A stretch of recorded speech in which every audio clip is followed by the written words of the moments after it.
Are you struggling for consistency in your sim racing? Does your iRating look like a roller coaster? If so, we have good news for you. The way to get more consistent is to first understand what you're doing differently than the professionals. And VRS is the answer. With our competitive subscription, you will have the telemetry, setups, tutorials, and everything else you need to fully analyze your driving. Our data packs and the ability to compare your driving with the best in the world will show you exactly where to adjust your inputs, change your driving line, and shave seconds off of your lap times. And our powerful and precise Direct Force Pro wheelbase and precision pedals are being used by some of the world's best drivers. All these champions agree that VRS hardware is not just the best on the market, it's also priced well below the competition. So if you're looking to upgrade to direct drive and the best pedals in sim racing, VRS is your answer. If you want to get better, get faster, and make it happen sooner rather than later, you owe it to yourself to find out why so many people are switching to VRS. You'll be so glad that you did. Visit www.virtualracingschool.com and learn why the best use VRS.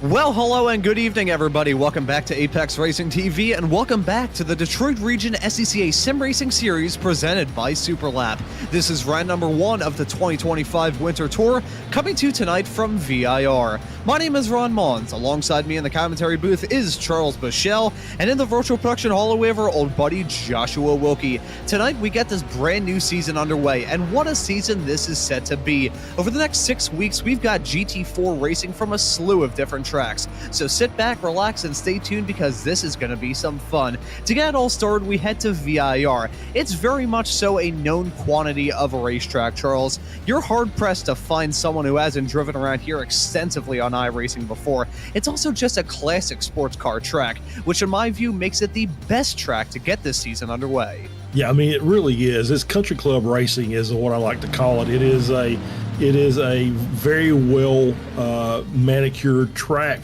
Very, very technical. It's long. On top of that, I think it's 4 miles in length or so. But a very technical track, and that's going to be a real test for these drivers in the GT4 car. GT4's lots of power. Some decent aerodynamics for downforce, but we're not talking about prototypes here. We're talking about some GT4 cars. So it's going to be a little bit of work for these guys to hustle around the track. Yeah, they're going to have to hustle these cars around this circuit 24/7. Well, not actually 24/7. They're not going to be driving around here for the next week. But in this race we have coming up, it is definitely going to be a struggle for these drivers to keep it going as fast as they possibly can. Doubly so around a racetrack like this as we try and find a driver to ride on board with to give you a tour of this wonderful track, VIR. You know, VIR, as I mentioned in my open, it's a classic. VIR, everyone knows about. You've probably seen an IMSA race around here, either with the Michelin Pilot Series or the IMSA WeatherTech Sports Car Series with the GT3s. But this track is just an absolute hoot to drive around. And this 17-turn layout that we're running on, the full version of VIR, is certainly a fantastic ride in the world of motorsports. And I have a feeling these drivers are going to have a heck of a lot of fun all throughout tonight. But we're at the checkered flag at the moment in this 20-minute long qualifying session. And it looks like it's going to be Russell Soto grabbing the pole position. Russell Soto, if anyone's tuned into the series before, you know that he is incredibly quick, a real-life race car driver. Walked away in pretty commanding fashion with the 2024 Fall Series Championship with Formula 4 cars. So he's a very versatile driver, as he is proving based off the fact he set the fastest qualifying time and will be taking the pole position. Of course, we have two classes to talk about here in this series. We've got the Pro category and the AM category. In the AM class, it was looking through right now, trying to see who it is. I probably should have had this lined up before. It was Sean Gaynor, the fastest AM driver in that qualifying session. He was qualified down in P18 overall, which may not seem too good on paper, but we have 37 cars in this session, and 33 of them that said lap time. So this field is absolutely stacked, Charles. It really is. That's a great, we've done the fall series and the F4s, and we did a holiday series in a couple different brands of car, and we get 20, 22 or so on any given week, but to come out here with 37 cars is fantastic. And on a track like this, that's going to make your driving even more critical because this is not necessarily the widest track. There's places to pass, but you're not going to be able to go side by side racing for more than a corner or two before something bad happens. Yeah, that's a very good point to raise there, Charles. I think the longest section of this track that these drivers can reasonably go side by side is that massively long back straightaway. Outside of that, though, you're going to be hard-pressed to keep yourself side by side with a competitor for about a half a mile. It is a really tough and twisty racetrack, which is just about unchanged from how it was all the way back in the 50s when VIR was originally built. I kind of bring this up whenever we go to a race at VIR, kind of the history of this facility. A lot of people don't realize this, but for a very long period of time, VIR was completely abandoned all the way up from, I believe, 1976. I'll have to fact check myself on that, but it was in the 70s when the track was initially abandoned from its first opening. And then from then all the way up until the late 90s, it was pretty much just a bunch of old ring roads around chicken farms. Then some investors came by and decided to refurbish the old track. There was some old bridges that were knocked down, unfortunately just too damaged and destroyed and eaten away by termites over the years to be salvaged. But fast forward now to the year of 2025, and this track is one of the premier motorsports facilities in the country.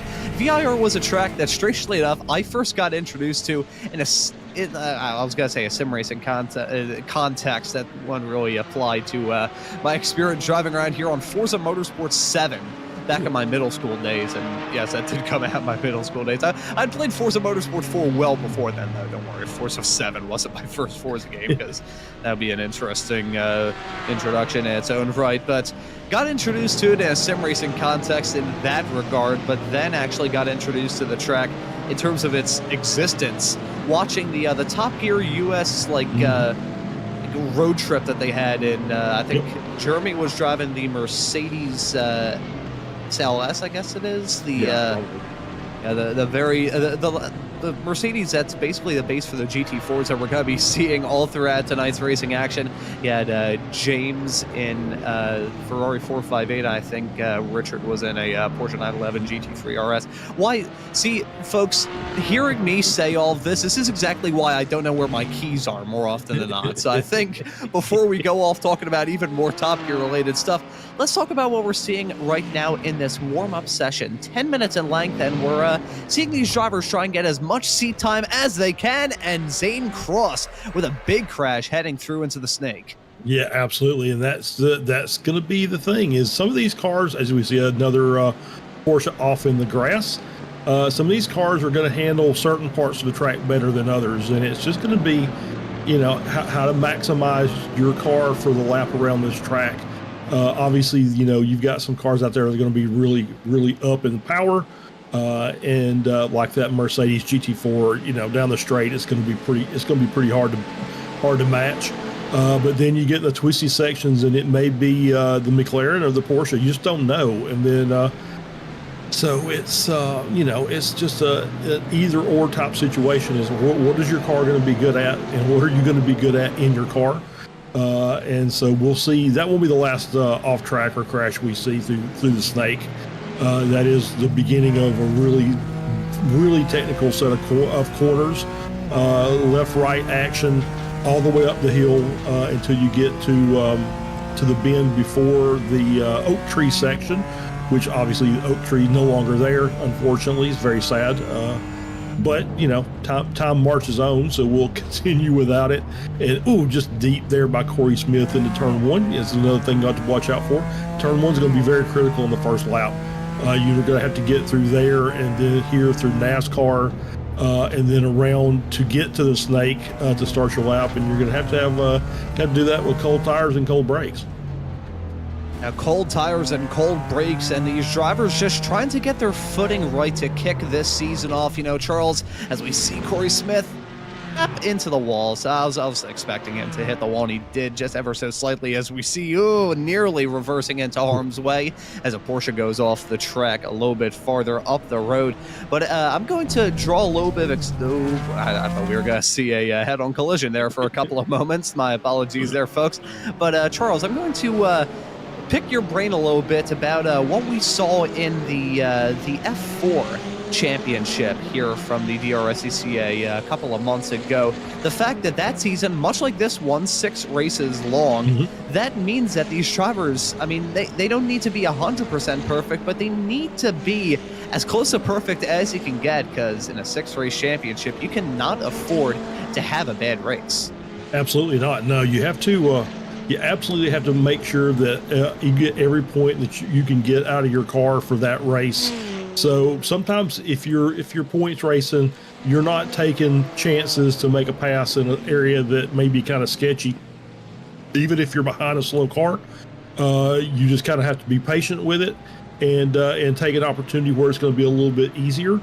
But every point matters. So, it only takes one, as we see like that coming in the entry of pit lane.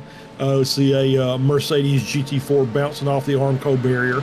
It's one of those little incidents like that, and you've dropped to the bottom of the group for this race, and then it's an uphill battle for the rest of the season to try and maximize your points.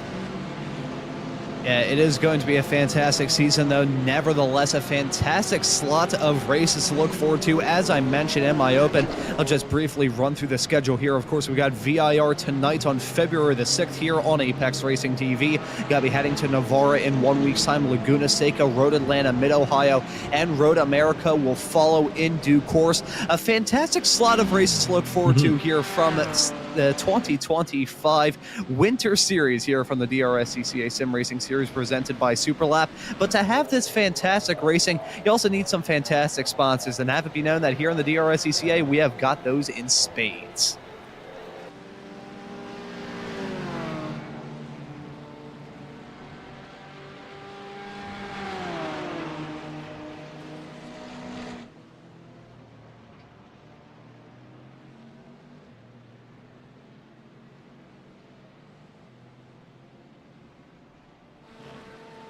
Coverage of the DRSCCA Sim Racing Series on Apex Racing TV is brought to you by the DRSCCA. The Detroit Region Sports Car Club of America, aka the DRSCCA, has been providing motorsports events since 1948. With over 1,400 members, there is no shortage of knowledge, history, and trailblazing ideas like this sim racing league. Thank you to all the participants and spectators for being a part of the augmentation and evolution of the region. The DRSCCA, of course, goes far beyond the virtual realm. In 2024, the region is hosting over 40 events over 60 days that can get you both behind the wheel or so close to it that it'll blow your hair back. The gamut of behind-the-wheel events includes road racing, road rally, rallycross, autocross, and a competition driving school. Support for the Detroit Grand Prix, Formula SAE programs, and Street Survival are also amazing opportunities to help sculpt future and professional drivers. Check out drscca.org for more information. Additionally, we would like to thank Waterford Hills Road Racing, Metro Detroit's only permanent sanctioned road course. Waterford Hills, located in Clarkston, Michigan, hosts a 6-weekend race series, competition driving school, and 9 public open track days. The track is hot from 10 a.m. to 6 p.m. on these event days and is open to the public.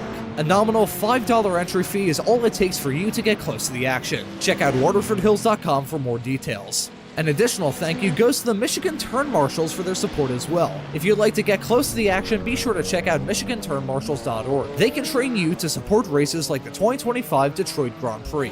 And last but certainly not least, we would like to thank the supporting partner of the DRSCCA series, that being Superlap. Located on the world-renowned Woodward Avenue in Berkeley, Michigan, Superlap is a sim drive studio, a space to meet and compete. With professional-grade racing simulators, they are a premier racing and driving experience venue. They will help you achieve your motorsports goals with education, practice, and training. If you're a race fan, you may be familiar with Formula One. Well, interestingly enough, the reigning 3-time Formula One world champion is a pretty big proponent of sim racing. If Max Verstappen uses a sim, shouldn't you? You can race and practice against an AI roster, go head-to-head with other humans, or both for that matter. They also offer league play like the DRSCCA League. Go to superlap.world for details. Thank you to all the partners and people who make this series and these broadcasts possible, and now on with tonight's action. And tonight's action is going to be fantastic here at VIR. So happy all of you can join us, and emphasis on all of you because holy cow, there's a lot of viewers onto the stream here on Apex Racing TV tonight. But before y'all maybe hit that subscribe button and the notification bell, possibly with that subtle plug out of the way. Not so subtle, that was about as subtle as an elephant standing in front of a light pole. Let's take a look at the starting grid. Russell Soto going to be starting this season opening race from the pole position. Kevin Rold will join him on the front row. We have Lincoln Olsen in the number 16 car going to be starting this race in third. Paul Darling will start alongside in fourth. Ari Reuter will start in fifth. Anthony Cubbert will start in sixth. And then rounding out your fourth row, we've got James Hayosh and Vaughn Mishko. That will round out your fourth row on this provisional starting grid. You have to scroll up a teeny tiny bit there. There's a look at the rest of the cars in the top 20. There's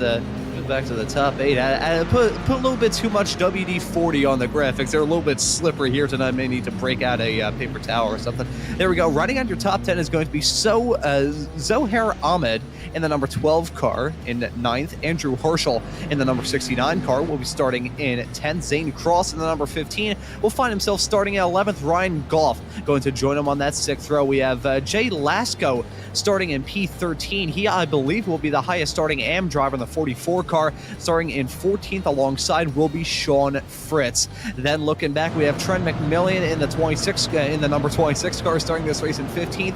Matt Malone will start in 16th. And then looking at the final few starters we've got in the top 20, we've got Stephen Kahn in 17th in the number 18 car. Sean Gaynor, not in the number 18 car, will be starting in P18. And then rounding out your top 20, we've got Alexander Reuter and Eric Halsband. Yeah, and you're starting in row 11. We've got Corey Smith in 21st, David Marino in 22nd, Andrew Mowat in 23rd, Richard Shaib in 24th, Arush Kumar in 25th, John Versbicki in 26th. I'm sure I got that wrong. Chad Geidel in 27th, Mike Schmidt in 28th, Alan Robson 29th, Luis Bellotta rounds out your top 30.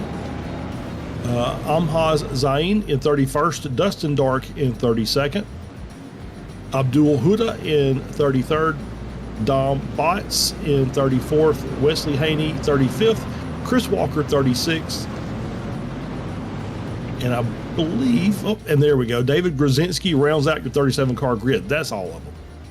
Yeah, Grudzinski coming in there just to give us a small little spook at the end, but 37 cars set to grab the green in a couple of moments' time, Charles, for this first 30-minute long race of the season. A race where we're certainly expecting a lot of drama. Weather going to be clear currently. The ambient temperature set at a nice 69 degrees Fahrenheit. Track temperature 115, though, so these tires may be a little bit hot come time for the end of this race. Hot, possibly melting. I will say, though, actually, I said it was a dry 69. The relative humidity actually 76, so maybe a little bit extra hot and sticky down there in VIR, but we won't have to worry about rain, which is certainly a plus. But Charles, this is going to be a fun way to get this season off, and as they head their way off through the final corners, One word to describe this race that we're going to have coming up.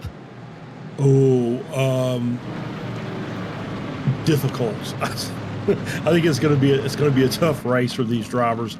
This is a very technical track. It hosts a lot of events, not necessarily, GT4s. So it's going to be very tough for these guys to get this car around the track for the entire length of the race. I've certainly got some experience with difficult. That's usually what my teachers wrote on my report card back in my days at school. But ready to get this season underway for the 2025 Winter Tour. The green flag is out and the drivers are on their way. It's a terrifying run into turn number 1 because it's so inviting to go for a move. But if you go off, you're going to be in for a world of hurt. Side by side for the lead. Side by side for basically every single position out there on the racetrack. Even some 3-wide action there as well. But at the front of the field, Russell Soto going to be leading it in that number 50 Mercedes. Some side-by-side racing continuing still, heading their way off into NASCAR Bend for the first time under the green. But it's Russell Soto leading it over Kevin Rold in P2. Lincoln Olsen running on your podium, but look at that, a big crash heading through. That's James Hayosh in the number 7 car getting a piece of that action. He spun, hit the grass, and then nowhere to go. Was a driver on the outside. Not sure who that was. Got wiped out in that collision as well. May have been, possibly, I'm trying to think of who that may have been, but look at that, a big crash heading through the snake. Ooh. Multiple cars going off. That's a Mercedes and a BMW. Another Mercedes going slow. That's Lincoln Olsen, who was running in 3rd. So a lot of drama at the start of this race, which we can't necessarily say is a shock, Charles. No, it's like I said, it's you have to be a little patient on the first lap. It goes back to the old saying, you can't win the race on lap 1, but you can absolutely lose it. I believe the first car that we had that towed was Mike Schmidt. So great baseball player, maybe not having a great race so far. Yeah, not an ideal start at all for Schmidt. Lots of drivers not getting off to a good one here at VIR, but at the front of the field, one driver looking to continue the dominant streak that they seem to always have in the DRSCCA is Russell Soto, that driver, the number 50 car. We usually see him at the front of the field, and we're seeing it yet again. That Mercedes is quick. But look at that Porsche of Kevin Rold right behind. Rold, from our experience covering this series in the past, Charles, he's the one that's usually the biggest thorn in the side for Soto. They had 1-point series admin here from the DRSCCA. These two, I think, are going to give us a good little cat and mouse battle throughout this race here at VIR, and probably going to be the same case throughout the whole season. I think you're right. Yeah, we normally, Russell Soto being in front was a fixture last season, but Kevin Rold was equally a fixture running in P2, trying to chase Soto down. So this might be the start of a very epic battle for the entire season. At the start of many epic battles all throughout this field. We've had a very hectic start. And look at that, another spin. That's Stephen Cohn heading through. That's into turn number 4, so that's going to cause him to drop down like a rock through the running order. Get to turn around back in the right direction. However, he lost out on a boatload of time as a result of that off-track excursion. Looking at some side-by-side racing, heading up into the S's. This is sketchy for these drivers to do 2 laps in to a 30-minute long race. Side-by-side through this, a GT4 car is terrifying. And look at that. Sean Fritz here running on board with nearly running into the back of Trent McMillian in the number 26 car. That could have ended in disaster on about 15 different occasions, but they managed to get through clean. Side-by-side racing involving Ryan Goff in the 33 and Jay Lasco in the 44. That's going to be close. And oh, look at him. Whoa, oh my God. That was Lucas Balada, who nearly just came in for the kill. He ran wide coming through turn number 10 and nearly rejoined going in the opposite direction. It's an easy mistake to make. I've seen it happen before, but we nearly just saw Ryan bowling to kick this season off. Yeah, that left-hander, as you're cresting the hill, you get it wrong, you're off in the grass, and the next place that you're going to find concrete or tarmac is right in the middle of an oak tree. That's not the way you want to rejoin. Yeah, that was absolutely terrifying. You could probably tell that just based off the fact it sounded like I was speaking in moon runes or something as soon as I saw that car hove into view. But it's been a hectic start to this race. I think we have a whole lot of replays to take a look at, so let's get it started with the replay brigade. Starting off with Ryan Goff in the number 33 car. Let's follow his perspective at the start of this race. Heading his way through turn number 1 right now. You can see the side-by-side and 3-wide action running all around him. Ooh, I thought he was nearly gone. Got pit maneuvered heading through turn number 2 into 3 of NASCAR Bend right now. Is he good to go through here at this? I think he may have actually gotten a piece of the action that was going on with that spinning car. Maybe just, yeah, you could see there actually, we can actually get a good view of who that was. So the car that we saw get involved in that, oh, you can see the other angle of that big crash. And oh my God, that's terrifying. I think there was another car involved in that, a BMW. So that was not a one case deal, but it was Zohar Ahmed that was involved in that turn 4 crash at the very start of the race. So we take a look at more replays to see the trauma at the start. Yeah, on here with Chad Geidel working their way in, and we're losing that replay. All right, we're going to get it's Abdul Huda coming down into turn 1. I think a lot of these drivers a little bit farther towards the back, just trying to make their way through turn number 1, having to basically slow down to a snail's pace just to avoid any sort of major contact. I mean, starting off this race with a front bumper that's about as caved in as a crushed in soda can is not ideal, so these drivers looking to avoid that at all costs. As we saw that collision coming out of turn number 4, the one with the number 12 car, and there you see that was the spinner for Lincoln Olsen, and that kicked off all of that drama. I think we may have to hopefully load up a replay to see that drama with Lincoln Olsen earlier on. We'll catch up on the live action, though, and I will say that Russell Soto still leading this race, rolled in P2, as we take a look at side-by-side racing and being and banging doors between Zohar Ahmed and Ryan Goff. Holy cow, that could have ended an absolute disaster. It ends in a lost spot for Goff, and actually 2 lost spots as Lasco, the AM driver, the number 44 car, gets a move put on him as well. But holy cow, that was very close to absolute catastrophe. Yeah, it was obviously very difficult to make that run around the outside in turn 1, and I think he maybe just broke a little harder than he needed to. Probably could have rolled that corner a little better, but just gave up the spot. So I'm not going to fight it right now and end up losing 2 spots in the process. But it's right on the back of those cars, and we're coming up on the to the long straightaway. So he'll have an opportunity to make a pass if he has the pace for it. We're going to take a look now to see Lincoln Olsen and him peeking his way through the field and getting some moves done to drop the number 16 car. I mean, we have experience with this, Charles, as he goes mega wide coming out of Oak Tree. He's very fast, but after that incident, hang through the snake section at the very start, this one being the exact incident. Thank you very much, Josh, for basically reading my mind. Hit the 1 curb, and you can see, that was contact with himself. And the number 21 Mercedes, who's one of the first to arrive on the scene of the crash, that right there was Anthony Cuthbert. And holy cow, that was a big collision involving multiple cars. Lincoln Olsen, just a small little mistake on entry, and it kicks off a big amount of drama. That was a really, really strange way that incident occurred.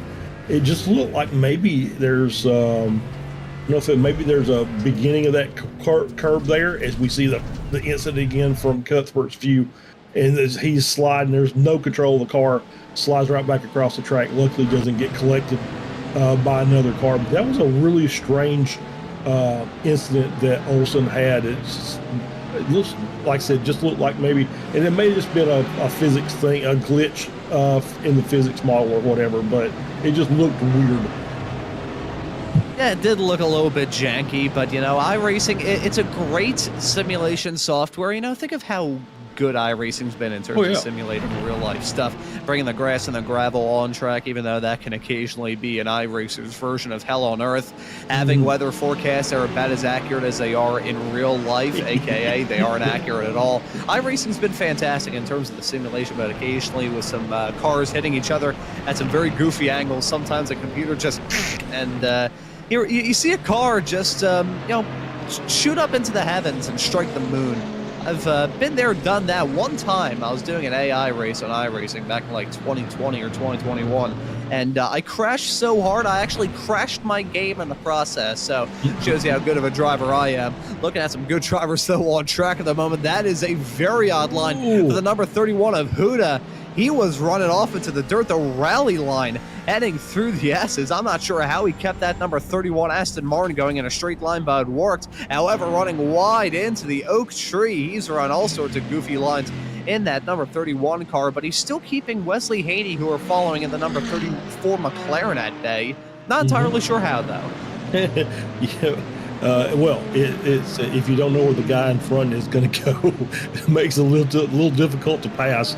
But yeah, I think that's very much a rhythm section. If you get behind on your turn in on one of those corners, you're playing catch up the entire time, and it's more often than not you're going to end up wrecking. But I think he did a good job, just slowed down a little bit. Of course, there's cars behind him that have to check up. And almost had a little bit of an incident from Stephen Kahn, and that Porsche just would know where to go and had a head of steam, and so very lucky that he didn't come in and collect either one of those cars. Yeah, we're seeing the side-by-side racing continue all throughout this field. Despite the hecticness we've seen thus far, it hasn't discouraged these drivers one bit. I will say as well, the fact that despite the low bit of attrition we've seen thus far, haven't really seen that affect the amount of cars that are left in this race. I'm looking through, I believe we still have 32 cars out there on track as it stands currently. So that's very good considering the hecticness we've seen thus far, as we may see side-by-side racing involving Matt Malone in the number 86 car. Now, his first name is not Pro. I feel like you'd have to have some very ambitious parents to name your baby Pro, but he is a pro driver, and the number 86 car currently finds himself in the 11th running spot as it stands at the moment. We'll also say we have a slight technical issue as it stands at the moment, so we don't have the timer up. We already have a tick over 11 minutes on the clock, 11:11 right now into this 30-minute long race. So already a tick over 1/3 of the way into this opening race of the season. And we've seen a lot of stuff go on, including an alien abduction a little bit farther in the back as they head down the back straightaway. Yeah, absolutely. It's those happen frequently. Well, I say frequently. They happen more often than you would expect. But yeah, so far I haven't seen anybody just with a disconnect that's dropped down off the timing and scoring tower. So alien abduction, maybe just a quick blip, and yep, still happening back there. Definitely struggling with his internet service.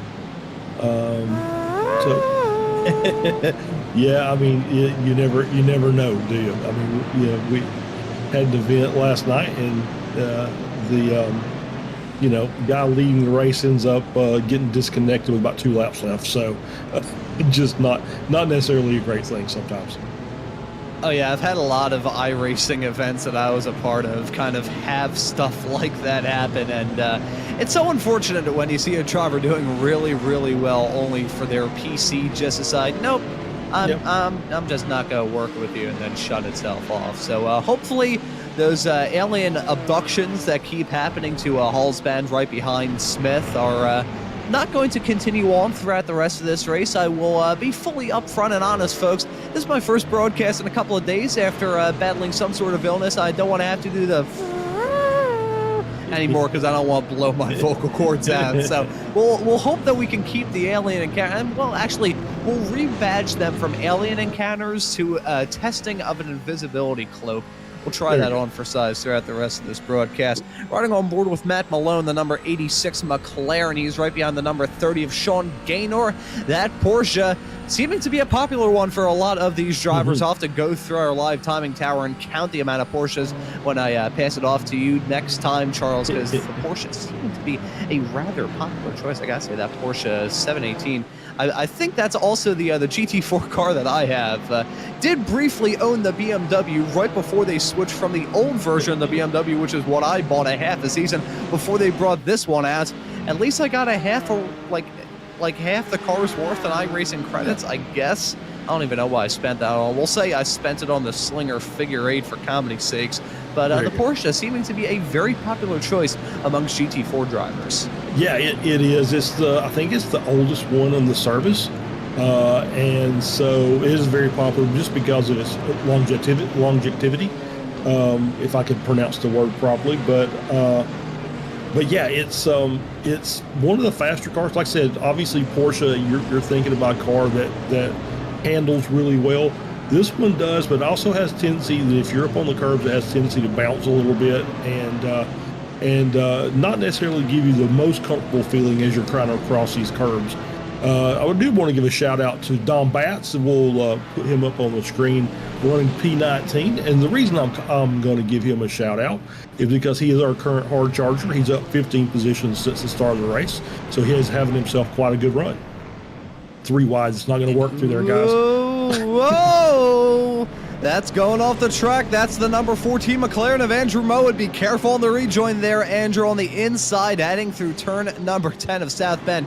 How he got that car back on the racetrack without no one going off the track to join him in a cloud of dust and steam is an absolute unbridled miracle. We're going to have to take a look at a replay because I am genuinely amazed that they got away with this. You could see that side-by-side racing. Mowat midway through that S's section. Oh, yeah, he got nudged. Yeah, that was a hip check if ever I saw one. That, I believe, unless I'm very much mistaken, was the number 79 car of Richard Shaib in the number 79 McLaren, currently running in 13th of 11 spots where he started in this race. But I guess to gain one of them, you had to pick those elbows out a little bit, which, I mean, hey, it is sports car racing. You can occasionally see these drivers got the fists and really force their will upon their competitors. But at the same time, it's still racing, and occasionally we see stuff like that. It does get a little bit ugly, doubly so considering we're just a tick over halfway into this first race of the season. Yeah, it does. But, these guys, the people who were here last season were running F4s. So this is definitely an improvement on the beating and banging part. These cars can take a little bit of side-by-side racing before it starts becoming an issue for suspension or wheel damage, aero performance hits with the nose and the rear. So they can take a little bit of a pound and continue on and still run up to the top pace, but you can't do that for the entire race. That's not going to work because you're going to end up making contact with the car, and the next thing you're going to end up making contact with a wall, and the wall will not move. So that'll be race done at that point. Yeah, walls are not your friend whenever you're driving a race car. That is for certain, but these drivers are getting rather flirtatious with collisions and situations that would put themselves in a wall in a rather swift manner, going side by side off through the S's. And big crash heading down into Oak Tree. Multiple cars going off. That right there is a number 69 car of Herschel. He's going off the circuit. Look at that, a slide. That's coming out of the corner for Corey Smith in the number 10. Multiple cars having to come to blows right as I was going to mention a point. We cut to that shot of one car going backwards off the track at what probably felt like Mach 5 for that driver, and then others just spinning around and probably turning their tires into rectangles. As I see Eric Hallsben, despite the fact is Aaronet is about as spotty as my face when I was 14. He's still putting on a pretty good drive, currently making his way up to 16th. So maybe the connection issue serving as slight intimidation tactics in that very striking 245 car running in P16. Yeah, it definitely kind of unnerves the cars running behind him, because if he blinks and he's gone for a quarter second or so, it's not that big a deal. But if he blinks out for a couple of seconds, then you just don't know where that car is. It becomes very difficult to maintain your pace and your line, because you don't know where that car is going to come back. If it's going to come back at a point where you can't avoid them, and so it makes it very difficult. So it's kind of holding up a couple of cars behind him. I don't know if they're quick enough to get around them or not, but I think that there's a little bit of trepidation in the attempt. At this point in time, I gotta wonder what strategy or what sort of thoughts these drivers are having that are coming across their mind in terms of how to tackle the second half of this race, because we are technically there, even though these drivers have been battling as if it's the final lap of the final race of the season. As you take a look at that crash heading through into Oak Tree, that corner is just oh so tough to try and psych out, because the braking zone, you're turning coming through it. You have turn number 12. It's technically two corners, although it really just feels like one, as we nearly see coming to blows with Mishko and Reuter. Holy cow, that was heading off into roller coaster turn number 14 a few moments ago. But getting back to the point I was going to mention, Oak Tree, really tough corner to try and go side by side through effectively. Yeah, it really is, because as you said, it's a kind of a double apex right-hander. and it's a very tight corner, and it's you're braking and trying to just maximize your speed through. But then if you lift a little early, then you might miss the second apex, and that just gets that little bit of accordion effect as the cars are coming through there. We see a pass by Hall's Bond, and we're getting some information from Josh. So yeah, it is one of those corners that you have to be very careful of, and like I said, it was just a checkup and a little bit of an accordion effect, and then you throw a blinking car in the middle of it. That just makes things a little bit worse. As now we're looking at the 155 Paul Darling. Looks like he's already been in the battle a little bit, had a little nose damage on that car. As we're seeing, that's a car on the outside, the 37 car. Trying to see who that is. Dominic Batts. Okay, is that Dominic Bass? Okay, a little slow coming through one, so he's going to drop a position or two, as well as cross. And we got, looks like teammate cars. Well, it's on my screen, so not on the official broadcast. Thought it was the same livery between the 21 and the 15. It is on the same car though, so I'll give you some credit there, Charles. Yeah, it's thank you. No problem. And anytime. The Mercedes also seeming to be a popular choice amongst these drivers as well, and you can see a 3-pack of Mercedes with. You got McLaren. You got 2 McLarens and a BMW right behind. And here we go. This is a Porsche and a Mercedes battling for the final podium spot. This is Aaron Reuter and Von Mischko, who've been going side by side for the past lap and a half at this point. This has been a brilliant battle to follow occasionally between these two. They're now side by side, hang down that start finish straight away. Mischko in the 5, Reuter in the 27. One in a Porsche, the other in the Mercedes. That's going to be the Mercedes of Mischko, losing out a little bit, hang down that start finish straight away into the braking zone of 1, holding his own on the outside and making a little bit of contact to the side of Aaron Reuter's Porsche, but it looks like it's going to be Reuter holding onto that P3 spot as it stands currently. This point in time, I don't think they could give a rat's ass about the two drivers running a little bit farther up the road. Russell Soto and Kevin Rold, they have completely checked that now, 13 seconds in front of these two, so they've, I wouldn't say they've given up. I mean, they're still battling each other tooth and nail, so they certainly have not given up. But I don't think they're concerned about the drivers a little bit farther up the road. They're kind of running in their own little bubble at this point in time, which, hey, they're racers. They're going to battle as hard as they can. Yeah, they are. And it's, they've got, you talked about the 13-second gap up to the front, too. They've also got a 9-second gap behind them.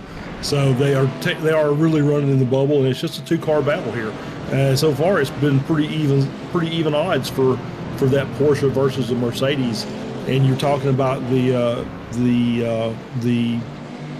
dominance of those cars. The top 8 cars are either a Mercedes or Porsche.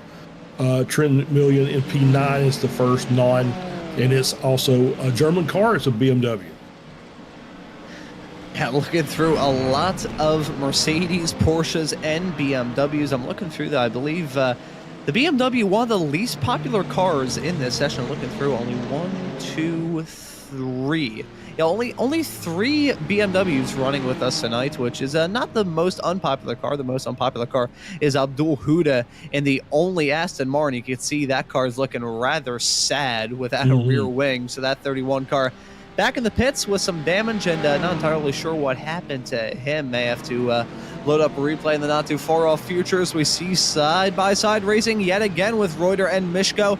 Mischko yet again trying it around the outside into turn number 1, a horseshoe, just not close enough. Turn 1, it's a ticky-tack corner to try and get the move done, because you can either get it done beautifully, or you're just gonna be throwing a brick at a wall and hoping it sticks. Yeah. There's no real kind of camber on the track there, so the outside line really not really a good opportunity for a pass on the outside in turn 1. So you kind of have to really kind of slow the car down to make sure you make it around. Reuter's done a good job of just running the inside line, stay on the defensive line, and forcing Mischko to the outside. Oh, as we see a replay here of Cuthbert going off, being got a little shoulder jab by one of the other competitors, and looks like he's brought it into the pits as well. But yeah, turn one's not the place to pass on the outside, as we see. Ooh, that's too tight. Oh, We saw multiple cars taking it to the grass just to avoid a potential of running into those two Mercedes battling through the corner. give me that double vision. That was bizarre. And there you can see more contact being made, hang down to the hog pen. Anthony Cuthbert having a terrible turn of a couple of corners. That was, what, I think 3 bits of car contact in the span of just a couple of moments. That was not good at all, but here we go. This is not a good sign for Russell Soto. Kevin Rold has stuck with them all throughout this race, and he's now trying to get the lead side by side into the braking zone of 1. Battle last late breakers with Soto holding onto that inside line, nudging him off a teeny tiny bit. And that's going to allow Russell Soto to hold on to the lead for now. Kevin Rold, though, proving the point that I've raised so many times thus far in this race, overtaking into turn number 1. I mean, just based off the fact you've got turn 14, overtaking into turn 1 is practically useless. I mean, you'd probably get more use out of a Blockbuster gift card now than you would a move into turn 1. Yeah, I think you're absolutely right. I think the last time as we were watching P3 and 4, Reuter and Mishko, I think Mishko had a thought that he was on the outside. He was going to try and maybe cut back, so he kind of broke a little bit early to see if he could get to the inside, and Reuter just kind of parked it on the apex, which is really what Soto did that last time by as well. He just said, you know what, I'm just going to slow down, and I'm right around the corner. There's nothing really you can do while you're out there, Mr. Roll. So you can just sit out there, and then we'll go through this corner, and we'll line things up, and we'll go at it again for another lap. And let's see, this is the money spot that we're going to be coming up to in a couple of moments. Turn 14, I mean, granted, it's a money spot because it's at the end of possibly the longest straightaway we'll be visiting all season long here from the DRSCCA Sim Racing Series presented by Superlap. It's one of the heaviest braking opportunities around this track as well. But, Charles, I think you can attest to this. The amount of times that we've covered races at this circuit where a driver, not just a driver, multiple drivers have come to blows. Heading into turn number 14 at the end of a race here is rather stunning. So turn 14, as much as it is a great overtaking opportunity, it's also a great opportunity to have your race just get chucked into the open end of a volcano. So hoping that these drivers won't do that to their chances. No, these guys are pretty pro. So I think they're gonna race hard, but I think it's gonna be clean as we see a spin from the lapped McLaren that they just passed. I think that was Wesley Haney in the 34 McLaren. He'd just been overtaken by the 2 lead cars and just kind of lost it in turn 1 on his own.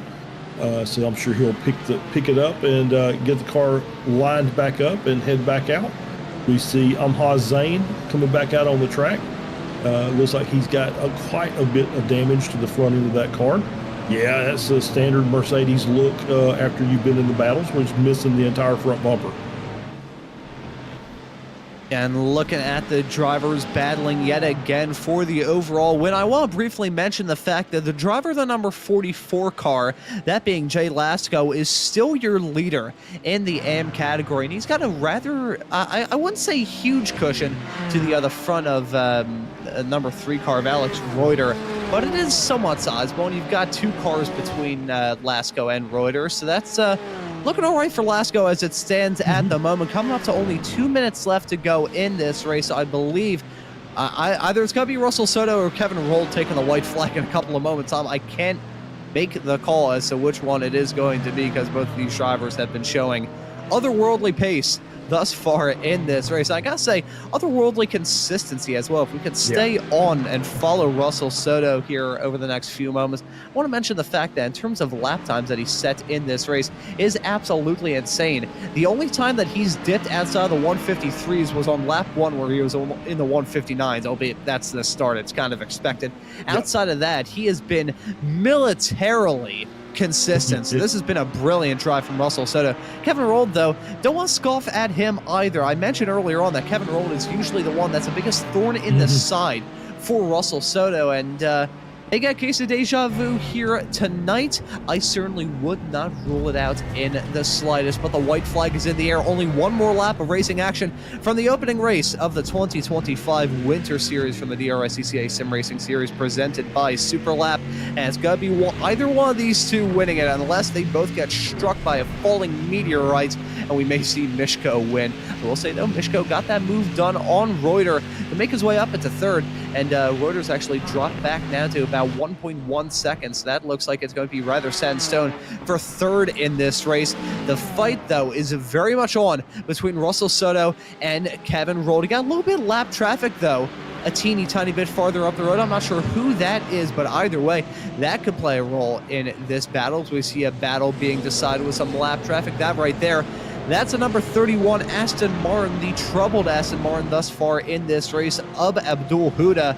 He's rejoined the race, albeit down in 29th. It has not been a good debut for that Aston Martin. But here we go, down the back straightaway for the last time. Russell Soto, is he going to try and use this lap car as a pick? Is Kevin Rold going to try and use that lap car as a pick? Let's see, side by side, not side by side, into turn number 14. That lap car going off the track, and it's going to take Soto out. Soto gonna get cleaned out. Kevin Rold got a piece of that action as well. But Russell Soto, in the dying breaths of this race, nothing he could have done there as a lap car goes off the track into turn 14, and he just cleans him out. That's so unfortunate for Russell Soto. But Kevin Rold, in a set of circumstances that I don't think he could have predicted in a million years, is going to win the opening race of this season. What in the world did we just see? All right, so I don't know who that was, and we're gonna have to get a replay of that, and let's see if we can get a car number. Here's the thing: if you're getting lapped, obviously, it's the lapping car's job to find a safe way around you. But on the other end of that, you have to be predictable. And part of being predictable is if you run off the track, you stay off the track until those cars get through, and then you can rejoin safely. That was just an inexperienced, I'm going to say inexperienced driver, just making a mistake. And obviously it cost Soto the win. He still ends up finishing second. As we see Andrew Herschel coming across the start-finish line. But that's one of those lessons that you don't want to have to learn the hard way, but hopefully that is a lesson that driver will learn and not make that same mistake again in the future. Either way, though, that is going to sting for Russell Soto. I mean, he had it. He just about had it in this race. He had it in the bag, but in a dramatic last-second series of events, he ends up losing it. Let's take a look at the replay to see what happened, trying to see any sort of identifying features of that car. A very striking livery, 25. To be sure. Striking impact, though. Takes a... Yeah. And both of them got involved in all of that, so that was... Just messy. That's the only way you can describe it. It was a very messy incident. I mean, I mentioned how turn number 14 at the end of this race is always such a point of contention. I saw that lap car. I was like, they're not going to catch him hang down the back straightaway. They're going to catch him in the worst spot imaginable. That was Luis Balada in the number 25 car. Yeah, just really late into the corner, gets off in the grass, and just. You got to be aware of your surroundings, right? You have to make sure that when you rejoin the track that you're doing it in a safe manner, and that there's no cars there. And that was just, once again, he's a rookie driver, so based on his I rating, he may actually even be one of the super lap guys. I'm not sure, but that being said, he's an AM driver. Hard lesson to learn. But it's those are the lessons that'll stick. So that's one of those that he won't make that same mistake again. He'll be a little more aware of the track the next time. But once again, tough break for Soto. But you can say he was on his way to victory. You can't say he was going to win the race. We've seen hog pen turn 14, that run down to the start finish line, where the lead gets passed to the second place car in a heartbeat. just from good strategy and good pace in a car. So you want to say that was Soto's to lose, but Roll was keeping him honest the entire race. Yeah, I was trying to go through in my head to try and figure out where else I remembered Lucas Balada from in that race, and he was the car that on lap 2 nearly ended up going from the runoff area of turn 10 onto the back straightaway. So that's I will say, though, to anyone who hasn't tuned into the series before, there are some drivers who are participating in these DRSCCA races from Superlap's HQ in Berkeley, Michigan. So these are people that just decide to join this race as amateur sim racers driving at Superlap's HQ on Superlap's rigs and just giving iRacing a whirl. So I'm not sure what Balada's experience is in the sim or racing period, but either way, that was just messy, regardless of how you slice it. So really unfortunate that the battle for the win had to be decided in the way that it did. But I think before we drag on about that a little bit much, because I think we've said our piece on that, we'll take a look at the results, because we have a stacked grid to take a look at the end of this. That's the practice results, but it kind of looks like how we were expecting the race to finish in terms of the driver at the front, but it wasn't Russell Soto winning it. Instead, it was Kevin Rold taking a rather shock win. We're going to have a chat with him in a couple of moments' time, and I'll probably have to ask him when his next lottery ticket purchase is going to be, because that was certainly something that he didn't expect, certainly something I didn't expect either, because wow, oh wow, that was definitely an odd way to win a race, but he still takes a checkered flag in front of Russell Soto in P2. Von Mishko going to run at your podium in 3rd. Then we have Ari Reuter finishing this race in 4th. Ryan Goff finishes in P5. Finishing this race in 6th is going to be Sean Fritz, winning it in the AM category and finishing 7th overall. It's going to be Jay Lasco in the number 44 car. We have Trent McMillian in 8th. Zohair Ahmed ends up in 9th. And then we have Alexander Reuter running at your top 10. Looking through the rest of the drivers we've got in the top 20, we've got Sean Gaynor in the number 30 car finishing in 11th, Richard Shaib in 12th, David Moreno in 13th, Paul Darling in 14th, Matt Malone ends up in P15, Zane Cross in 16th, Andrew Herschel in 17th, and then we have Andrew Mowat in P18, Dom Batts in 19th, and then running at your top 20 is Corey Smith. Yeah, coming in 21st is Stephen Kahn, Eric Halsband in 22nd, Arush Kumar in 23rd, Chad Geidel in 24th, Anthony Cuthbert in 25th, Wesley Haney 26th, Alan Robson 27th, Luis Balada in 28th, Abdul Huda in 29th, Amhaz Zain in 30th, and then finishing up, Lincoln Olson in 31st, Dustin Dark in 32nd, James Hayosh in 33rd, John Viersbicki in 34th, Mike Smith in 35th, Chris Walker 36th, and Dave Grodzinski. I don't think Chris or Dave, either one took the start of the race, so that'll be Chris Walker 36th, David Grodzinski in 37th. And that right there is going to round out your results from the opening race of this DRSCCA Sim Racing 2025 Winter Tour season.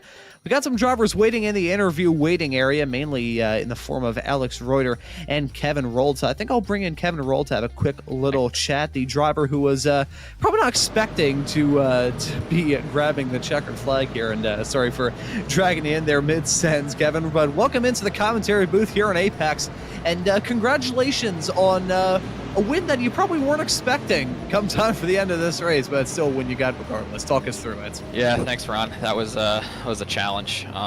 Very unfortunate. Obviously, I'm sure you guys saw at the end there what happened with the back marker. For Russell, it's a heartbreaker there at the end. Luckily, it worked out for me. I was able to keep it straight. Throughout the race, Russell had incredible pace. I was doing everything I could to keep up. Luckily, the draft was keeping me in range there. I was hoping the last couple laps I had shrunk that gap a bit. I was hoping to put some pressure and probably would have been fairly close at the line. Obviously, again, with that last lap incident was an unfortunate way to have that finish, but I guess that's racing, right?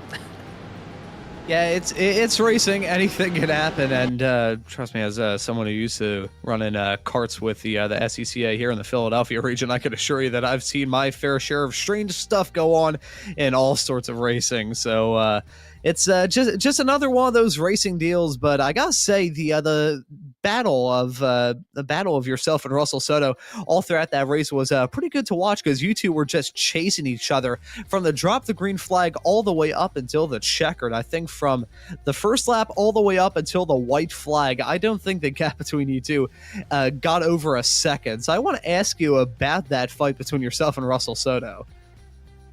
Yeah, like I said before, it was grueling.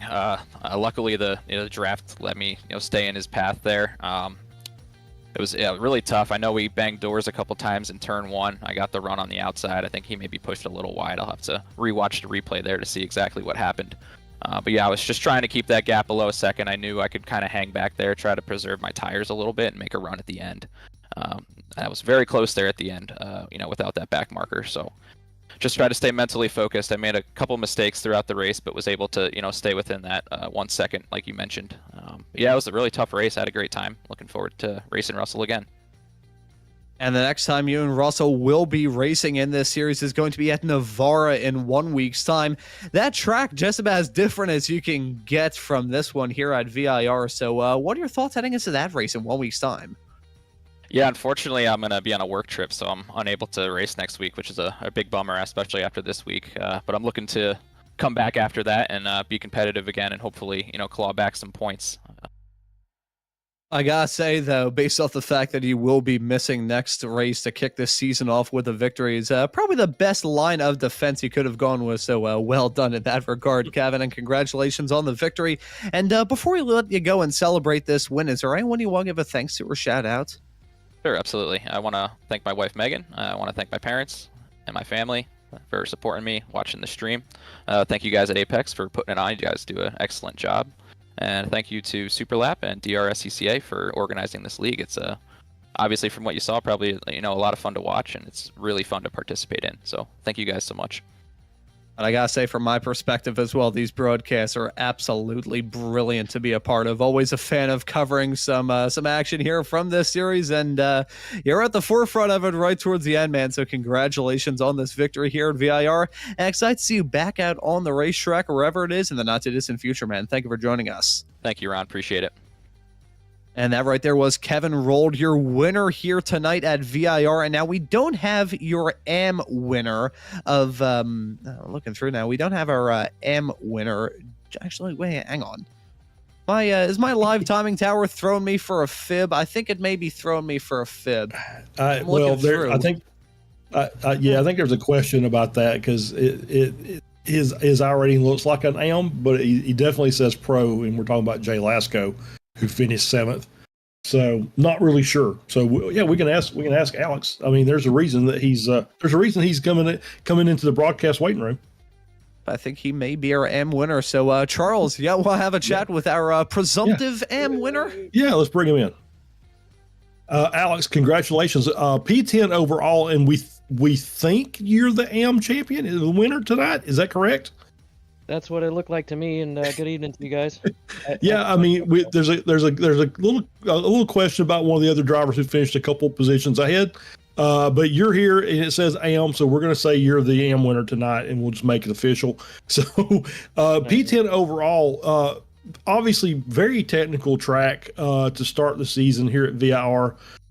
So just talk about your race, because there was some little bit of chaos at points in the mid pack there during the race. Yeah, I was really just trying to keep it clean was my main goal, because my consistency I wasn't very happy with in my practice. But yeah, there were some spots I was running really close with a lot of the guys, and then Sean made the little mistake about halfway through, and then I was just watching my rearview mirror a bunch, making sure I maintained a gap to him, and just trying to keep draft with the guys. I think it was I forget the guy's name, in the red, white, and blue Mercedes and the BMW that were in front of me. Mm-hmm. But yeah, just trying to keep it clean is all. I mean, I was trying to be a little conservative so I didn't mess up, and yeah, I didn't think I could do it, so here we are. There you go. That's consistency will get you a long way. You don't always have to be the fastest car. So next week we'll be at Circuit Navarra. So what are your thoughts about the event next week? Well, I haven't really. I've done one race in that track in Formula 1600. I didn't particularly like it, but hopefully I'll grow to like it because I'm gonna have to. There you go. Alex, we'll let you give any thanks or shout outs before we let you go for the night. Well, thanks to my brother for motivating me to get me into this. I think he finished fourth today. He did a good job too. But yeah, and just thanks to everybody for supporting me, and thanks to the league for letting me participate. And hope to have a great season for the rest of the little bit here. So thanks everybody. Yeah, we hope you do as well. Congratulations, and we'll see you next week. Yep. See ya. And that right there was Alex Reuter, your winner in the AM category here at VIR to kick this season off. And Charles, what a way to kick it off. A slightly controversial finish, but outside of that, some brilliant racing here at VIR. Yeah, this is a really, really good track. And, it doesn't get a lot of love and I think the reason is it gets a little bit of a bad rap just because it is a very technical track. It is probably one of the more technical tracks that you're going to encounter. But it always produces really good racing, and we had another good race tonight. Yeah, a great way to kick this season off here for the 2025 Winter Tour of the DRSCCA Sim Racing Series presented by Superlap. And we got a good race to look forward to in 1 week's time. Navarra, one of the newest tracks added onto the iRacing service, basically part of base content right off the bat, and that's a rather peculiar racetrack, and I expect some rather intriguing racing there. That will be the only a second broadcast I've done of a race at Navarra. It doesn't get used to actually, I say that, it's a lie. It's my third broadcast I've done at a race at that track. Still doesn't get used to much despite being part of base content, so I'm really looking forward to how these GT4 drivers will tackle that Spanish oddity in 1 week's time. You can catch all the action from this season of the DRSCCA Sim Racing Series presented by Superlap here on Apex Racing TV. That gives you more of a reason to subscribe and hit that notification bell so you never miss out on any of the racing action. But as for this broadcast tonight, I think that will just about do it. And so, for myself, Ron Mons, Charles Bichelle joining me in the commentary booth, and Josh Wilkie doing a wonderful job working all the cameras in the virtual production hauler, I say thank you all so very much for watching. Have a great rest of your day, and we hope to see you all wherever it is in the not-too-distant future.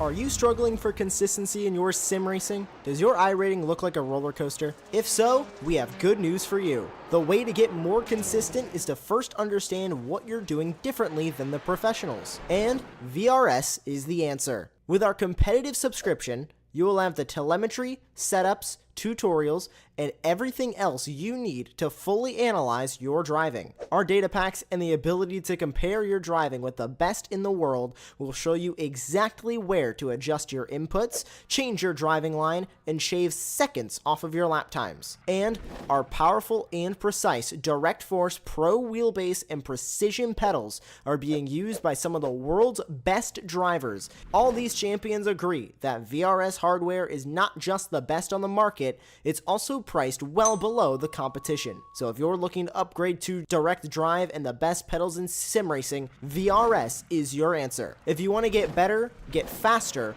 and make it happen sooner rather than later, you owe it to yourself to find out why so many people are switching to VRS. You'll be so glad that you did. Visit www.virtualracingschool.com and learn why the best use VRS.